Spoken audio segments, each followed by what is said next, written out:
Hai teman-teman yang baru bertemu channel ini, semoga kalian merasa selamat setiap harinya. Di video ini, kita akan mendengar kisah seorang perempuan yang menjadi saksi dari akhir tragis hidup pacarnya. Buat kalian perempuan di luar sana, siapkah kalian menemani pacar kalian menuju akhirnya? Sebelum itu, menekan tombol like dan subscribe akan menyelamatkan channel ini dari akhir yang tragis. Terima kasih.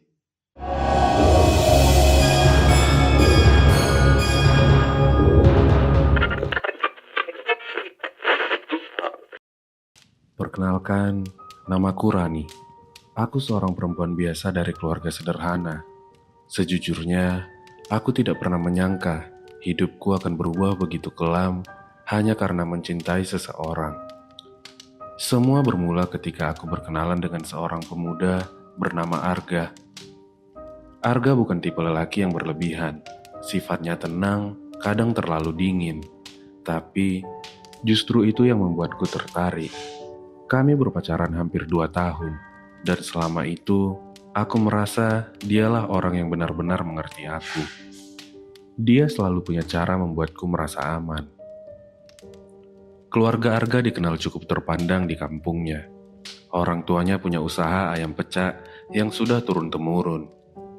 Diwariskan dari kakek buyutnya hingga akhirnya ke orang tuanya. Usaha itu terkenal enak. Hampir setiap orang di kampung pasti pernah makan di sana. Bahkan, banyak pelanggan dari luar kota yang rela datang hanya untuk mencicipinya. Dari luar, semua terlihat baik-baik saja. Mereka tampak seperti keluarga bahagia dengan usaha yang sukses. Tapi, kebahagiaan yang ku tahu dari luar ternyata hanya ilusi. Aku masih ingat jelas, di awal hubungan kami, Arga sering bercanda tentang bagaimana kelak dia akan melanjutkan usaha keluarganya. Ia bilang, kalau warung pecah itu aku yang ngurus, mungkin bisa lebih maju. Siapa tahu bisa buka cabang di kota. Aku tersenyum mendengarnya. Bagiku, ia punya mimpi yang besar, tapi tetap membumi. Namun, beberapa bulan terakhir, Arga berubah. Ia sering terlihat lelah, matanya sayu dan lingkar hitam makin jelas. Awalnya kupikir hanya karena ia sibuk membantu orang tuanya di warung. Tapi kemudian, ia mulai bercerita padaku tentang sesuatu yang membuat bulu kudukku berdiri. Ran, tiap malam aku mimpi buruk. Katanya suatu kali saat kami duduk di pinggir jalan selepas makan malam. Bukan mimpi biasa. Aku selalu lihat sosok bayangan hitam. Kadang dia berdiri di pojok kamar, kadang duduk di samping tempat tidur. Dan aku selalu terbangun dengan keringat dingin. Aku menatapnya serius, mencoba meyakinkan diri bahwa mungkin itu hanya efek stres. Mungkin kamu capek, terlalu banyak kerja, coba istirahat yang cukup. Dia hanya menggeleng pelan. Enggak, Ran, ini lain, rasanya nyata. Sejak saat itu, Arga makin sering bercerita kepadaku. Ia mengaku kalau setiap kali tidur, mimpinya selalu sama. Didatangi sosok gelap yang wajahnya tidak jelas. Ada kalanya sosok itu mendekat, menatap langsung ke arahnya, hingga ia terbangun dengan jantung berdegup kencang. Bahkan ia bilang, kadang tubuhnya terasa seperti ditindih, tidak bisa bergerak sama sekali. Aku hanya bisa mendengarkan, mencoba menenangkannya. Meski dalam hati, aku sendiri mulai takut. Sebab, aku tahu, Arga bukan tipe orang yang suka mengada-ada. Puncaknya terjadi satu malam, ketika kami baru pulang dari pasar malam. Ia mengantarku pulang dengan mobilnya. Malam itu jalanan sepi. Hanya ada suara jangkrik di pinggir sawah. Tiba-tiba, ia menginjak rem mendadak, hingga aku hampir terbentur dashboard. Kenapa gah? Seruku dengan panik. Ia tidak menjawab, hanya menatap lurus ke depan dengan wajah yang terlihat pucat. Tangannya gemetar di setir. Aku ikut menoleh, dan saat itu, aku melihat sesuatu. Di tengah jalan, Hanya beberapa meter dari mobil, berdiri sosok tinggi dengan pakaian putih kusam. Rambutnya panjang menutupi wajah, dan entah kenapa, tubuhnya tampak bergetar seperti asap yang melayang. Dalam sekejap, sosok itu lenyap, meninggalkan jalanan kosong. Aku menutup mulut, tubuhku ikut gemetar. Kamu lihat juga kan, Ran? Suara Arga nyaris berbisik, tapi aku tahu ia ketakutan. Malam itu aku nggak bisa tidur sama sekali. Gambar sosok tadi terus menghantui kepalaku. Sejak kejadian itu, aku jadi tempat curhat satu-satunya bagi Arga. Ia tidak berani cerita ke orang tuanya. Katanya, percuma. Mereka pasti tidak percaya. Setiap hari ia semakin murung. Kadang, saat aku ajak bicara, ia hanya terdiam, menatap kosong ke arah lain. Ada sesuatu yang membuatku bingung. Kenapa Arga seolah takut pada keluarganya sendiri? Setiap kali aku menyarankan untuk meminta tolong orang tua atau mencari bantuan ke ustadz, wajahnya berubah tegang. Ia hanya berkata, "Ran, ada hal yang gak kamu ngerti. Aku juga gak bisa cerita banyak sekarang. Tapi tolong, jangan tinggalkan aku." Kata-katanya menusuk dalam. Aku tahu, ia menyembunyikan sesuatu. Malam-malam berikutnya jadi semakin mencekam. Arga mulai sering sakit-sakitan. Ia mengeluh pundaknya selalu berat, seperti ditindih beban yang tak kasat mata. Kadang aku pijitin, tapi rasanya justru semakin sakit. Aku takut, tapi di sisi lain, aku tidak mau meninggalkan dia sendirian menghadapi semua ini. Aku mencintainya, dan aku bertekad untuk bertahan. Yang tidak aku tahu saat itu adalah semua teror yang dialami Arga hanyalah awal dari rahasia kelam keluarga mereka. Hari-hari bersama Arga setelah itu terasa semakin berat. Aku masih ingat jelas bagaimana ia sering nelponku tengah malam. Suaranya terdengar bergetar ketakutan. "Ran, tolong aku. Dia ada di sini lagi." Aku tidak tahu siapa yang ia maksud dengan dia. Tapi dari cara bernafasnya dan paniknya yang begitu nyata, aku bisa merasakan bahwa Arga memang benar-benar terganggu. Kadang aku hanya bisa membisikkan doa dari seberang telepon, berharap ia tenang. Namun lama-kelamaan, aku pun ikut larut dalam rasa takut itu. Suatu sore, Arga menjemputku untuk pergi membeli beberapa barang.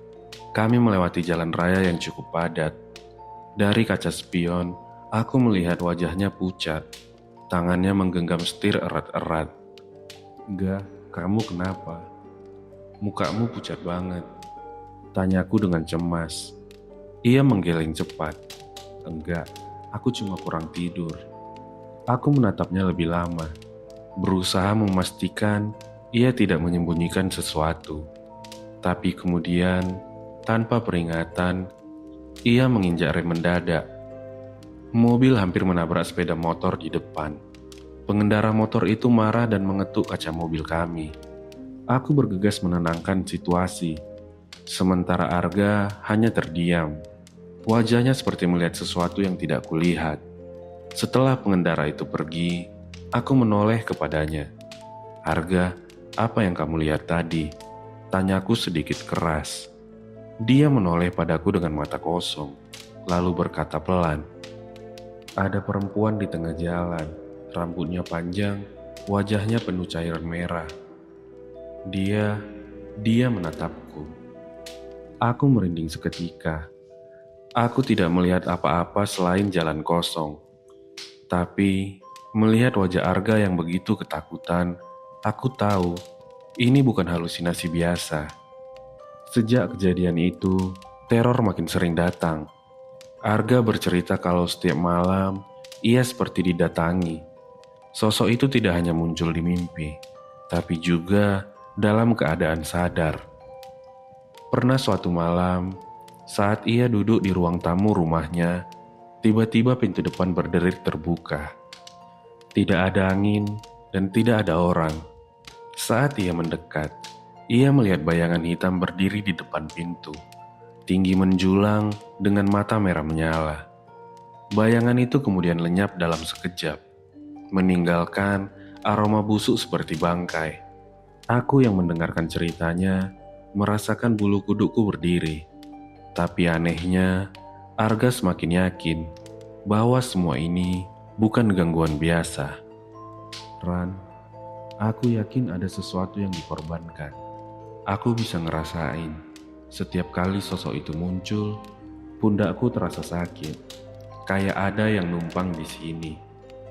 Ia menunjuk pundaknya. Wajahnya meringis kesakitan. Aku menempelkan tanganku ke sana, mencoba merasakan. Pundaknya dingin, lebih dingin dari bagian tubuh lain. Aku langsung menarik tanganku. Gangguan tidak berhenti di situ. Suatu malam, ketika aku sedang berada di rumah, Arga menelpon dengan suara panik. Ran, aku nggak bisa tidur. Aku baru aja terbangun dan lihat sesuatu di pojok kamarku. Dia berdiri di situ, nunduk. Terus dia ketawa. Suaranya gila. Suaranya membuat aku sangat panik. Aku hanya bisa menenangkannya dengan suara bergetar. Baca doa, Ga. Jangan takut. Aku di sini. Setelah beberapa menit, ia mulai tenang. Tapi aku sendiri tidak bisa tidur setelah itu. Suara tawa yang ia ceritakan seolah ikut terngiang di telingaku. Pagi harinya, aku memutuskan untuk menemui Arga langsung. Saat aku tiba di rumahnya, ia terlihat lusuh. Matanya merah, seolah tidak tidur semalaman. Aku mengajaknya sarapan, berharap bisa mengalihkan pikirannya. Namun, ketika kami sedang makan, tiba-tiba sendok di tangannya terjatuh. Wajahnya terlihat murung, matanya menatap kosong ke arah belakangku. Ada di belakangmu, Ran, bisiknya. Aku langsung menoleh dengan jantung berdetak kencang. Tidak ada apa-apa, ruangan kosong. Tapi Arga sudah gemetar. Tubuhnya kaku seperti orang ketindihan, meski dalam keadaan duduk. Aku panik, mencoba mengguncang tubuhnya. Setelah beberapa detik, ia pun tersadar. Nafasnya terengah-engah, keringat dingin bercucuran di wajahnya.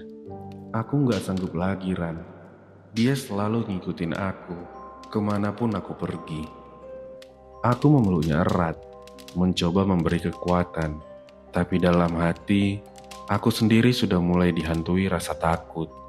Teror ini semakin nyata, semakin mengganggu. Dan aku sadar, Arga sedang menghadapi sesuatu yang jauh lebih besar daripada sekedar gangguan mimpi buruk.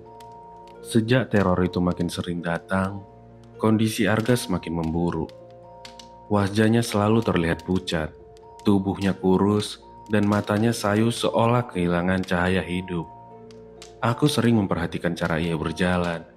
Bahunya tampak selalu menunduk, seperti menanggung beban yang berat sekali. Ran, pundakku sakit banget. Keluhnya suatu malam ketika kami duduk di teras rumahku. Rasanya kayak ada batu besar yang nempel di sini. Udah dipijat, udah aku kompres, tapi nggak pernah hilang. Yang ada malah makin parah. Aku menatapnya khawatir. Tanganku menyentuh pundaknya, dan benar saja, terasa lebih dingin. Seolah ada sesuatu yang menempel di sana, sesuatu yang bukan bagian dari dirinya. Ga, kamu harus periksa ke dokter. Jangan didiamin terus. Siapa tahu ada penyakit serius. Arga hanya tersenyum miris. Aku udah ke dokter. Mereka bilang tubuhku sehat dan enggak ada apa-apa. Tapi rasanya kayak ada yang menumpang. Kalimat itu membuatku merinding. Beberapa minggu berikutnya, kondisi Arga tidak membaik. Ia mulai batuk-batuk terus-menerus, terutama di malam hari. Batuknya terdengar kering, dalam, seperti berasal dari dada yang tertekan. Kadang sampai membuat wajahnya memerah dan matanya berair. Aku menemaninya ke klinik kecil di kota. Dokter memeriksa dengan stetoskop, mengambil darah, lalu berkata, secara medis, Tidak ada masalah besar, hanya radang ringan. Obat ini akan membantu, tapi obat itu tidak pernah benar-benar membantunya. Batuknya semakin parah, bahkan berlangsung berhari-hari tanpa henti. Aku mulai takut setiap kali mendengar suara batuknya, karena semakin lama suaranya terdengar seperti tidak wajar, seperti ada sesuatu yang tersangkut di dalam tubuhnya. Puncaknya terjadi suatu malam ketika aku sedang menginap di rumah keluarganya. Malam itu, aku terbangun karena mendengar suara Arga dari kamarnya. Batuk keras berulang-ulang. Aku bergegas masuk, dan apa yang kulihat membuat darahku terasa berhenti mengalir. Arga sedang duduk di lantai, tubuhnya membungkuk, tangan menekan dada.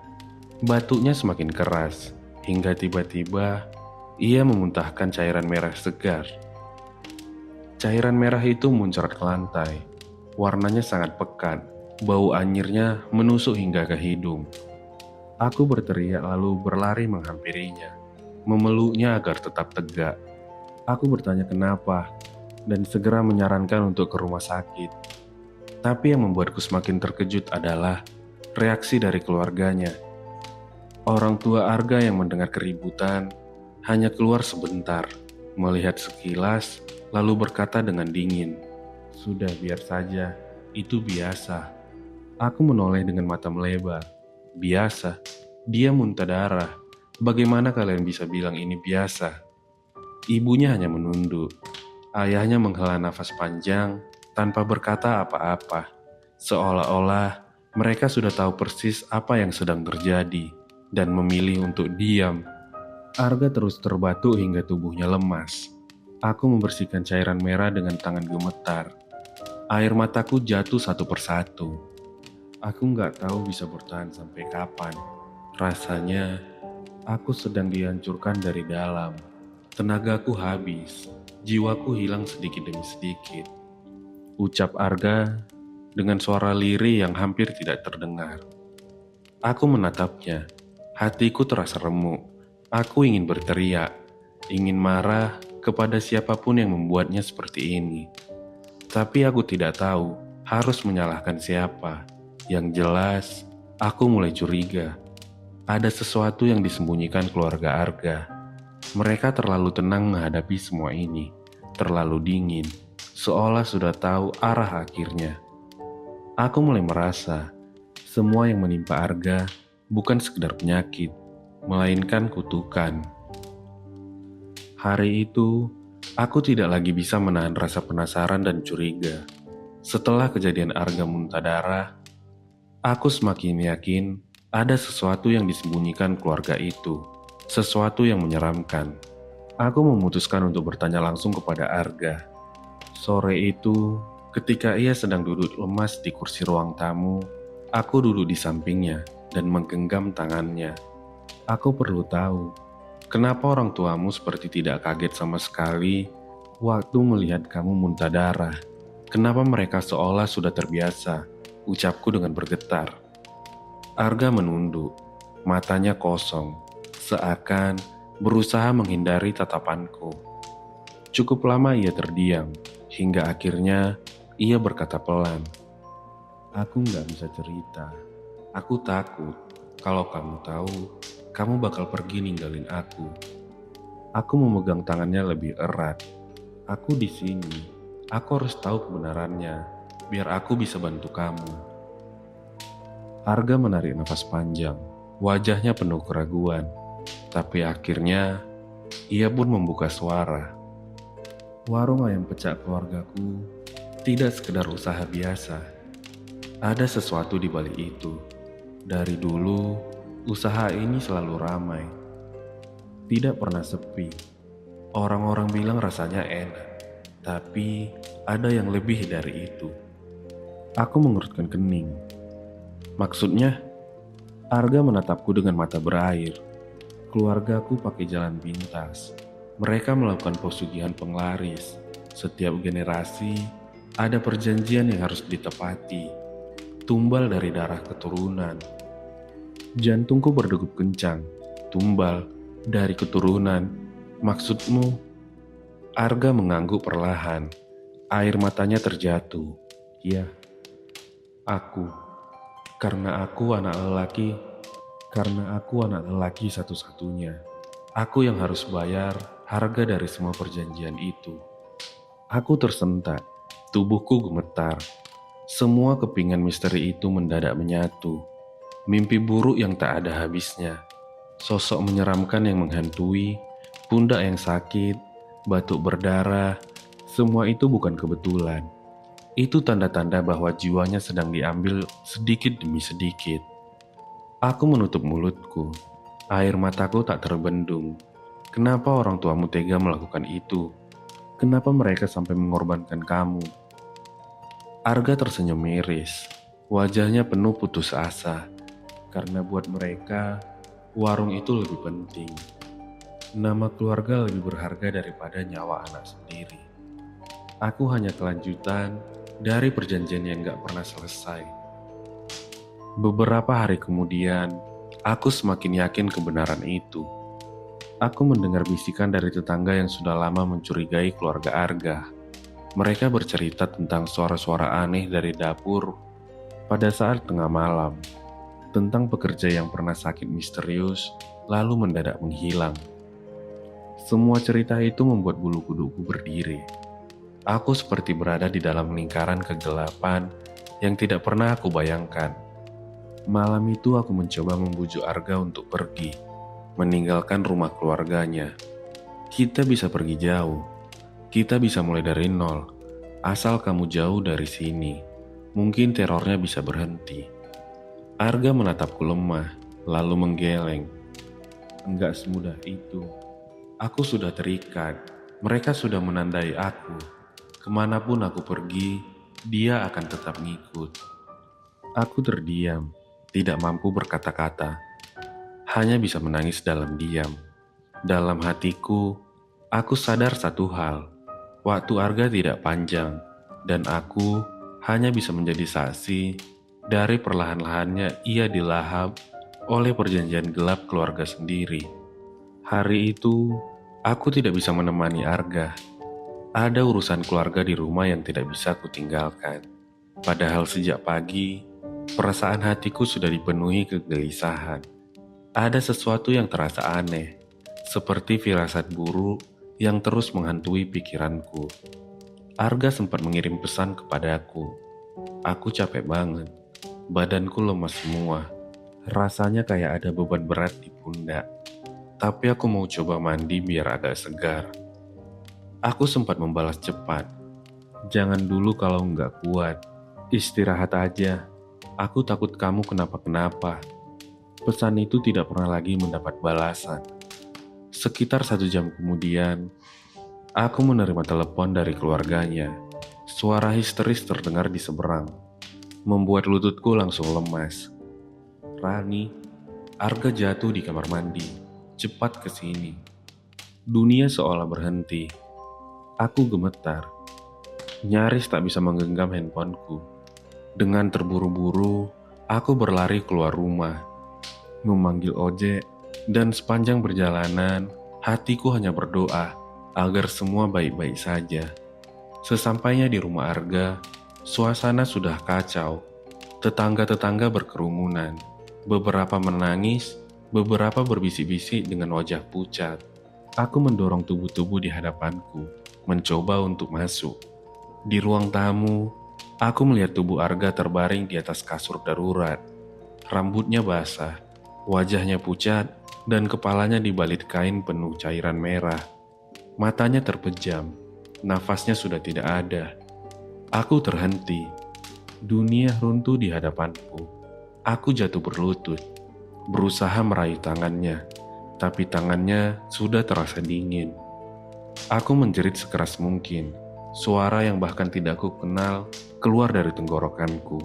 Menurut keluarganya, Arga tergelincir saat mandi. Kepala bagian belakangnya terbentur keras ke lantai. Cairan merah mengalir deras hingga membuat semua panik. Tapi aku tahu ini bukan kecelakaan biasa.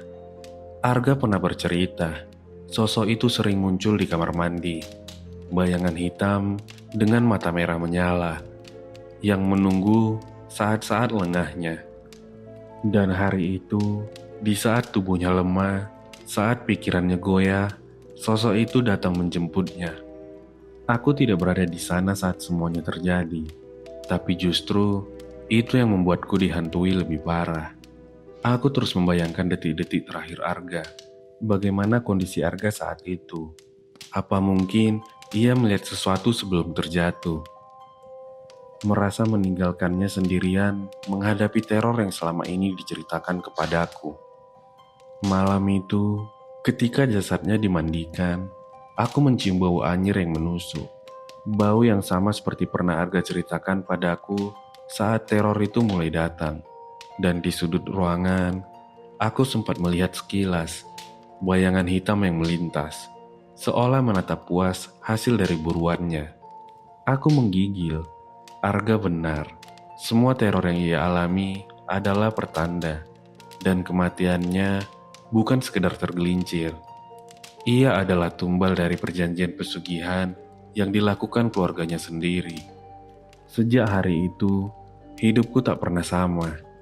Aku kehilangan orang yang kucintai, sekaligus menjadi saksi betapa mengerikannya harga dari pesugihan. Yang lebih menakutkan, aku tahu perjanjian itu belum selesai, dan bisa saja teror itu masih mengincar siapapun yang dekat dengannya, termasuk aku. Sejak kepergian Arga, aku hidup dalam bayang-bayang ketakutan. Malam-malamku tidak pernah lagi tenang. Setiap kali memejamkan mata, aku selalu teringat pesan terakhirnya. Kata-kata singkat itu tentang tubuhnya yang lemas, pundaknya yang berat, menjadi cambuk yang terus menghantam batinku. Kadang, di keheningan malam, aku masih bisa mendengar suara batuknya. Batuk panjang, serak, disertai suara darah yang keluar. Telingaku seperti masih terperangkap di masa itu. Dan lebih mengerikan lagi, ada kalanya aku mencium bau anyir yang tiba-tiba muncul di kamarku. Meski tidak ada apa-apa di sana. Seolah sesuatu mengikuti, meninggalkan jejak teror yang dulu Arga alami. Kematian Arga membuatku mencari jawaban. Aku mencoba berbicara dengan beberapa orang pintar. Mereka bilang, jelas ini adalah harga pesugihan. Orang tua Arga dalam usahanya mempertahankan warung telah mengikat perjanjian kelam dengan makhluk gaib. Dan Arga yang seharusnya meneruskan usaha itu dipilih menjadi tumbal. Hatiku hancur mendengarnya. Bagaimana mungkin orang tua bisa membiarkan anaknya sendiri menjadi korban? Tapi itulah wajah lain dari pesugihan. Ketika keserakahan sudah menutup mata, keluarga pun bisa dikorbankan. Sejak saat itu, aku bersumpah menjauh dari keluarganya. Aku tidak sanggup menatap wajah mereka. Aku tidak sanggup mendengar suara panci dan wajan dari warung yang dulu ramai oleh pelanggan. Setiap kali aku lewat di dekat sana, aku hanya merinding, membayangkan berapa banyak nyawa yang mungkin sudah dikorbankan agar mereka tetap berjaya. Arga mungkin sudah tiada, tapi kisahnya masih terus hidup bersamaku. Aku menjadi saksi, sekaligus pewaris rasa takutnya. Aku yang mendengar ceritanya, yang menerima pesan terakhirnya, yang melihat tubuhnya tak bernyawa dibalut kain penuh darah. Dan kini aku tahu, ada harga besar yang selalu menunggu di balik jalan pintas kekayaan. Harga yang jauh lebih mahal dari sekedar harta, nyawa manusia. Jika kalian yang mendengar ceritaku ini berpikir untuk mencari jalan singkat untuk bersekutu dengan kegelapan demi uang, berpikirlah dua kali. Karena sekali terikat, keluargamu, orang yang kau cintai, bahkan dirimu sendiri bisa menjadi korban. Aku kehilangan Arga, seseorang yang kucintai dengan tulus, dan luka itu tidak akan pernah sembuh. Sampai hari ini, setiap kali aku sedang mandi, aku selalu diliputi rasa takut. Bayangan kepalanya yang menghantam lantai, darahnya yang bercampur air, dan sosok hitam yang puas menatapku dari sudut ruangan, semuanya masih jelas dalam ingatanku. Mungkin teror itu tidak akan pernah hilang, Karena ketika seseorang telah dijadikan tumbal, jejaknya akan selalu menempel pada orang-orang yang pernah dekat dengannya. Dan aku adalah salah satunya. Terima kasih. Terima kasih buat kalian yang masih mendengarkan Siniar Seram di Radio Tengah Malam. Jangan lupa klik tombol berlangganan atau share ke teman kalian. Terima kasih, sampai bertemu di Siniar berikutnya.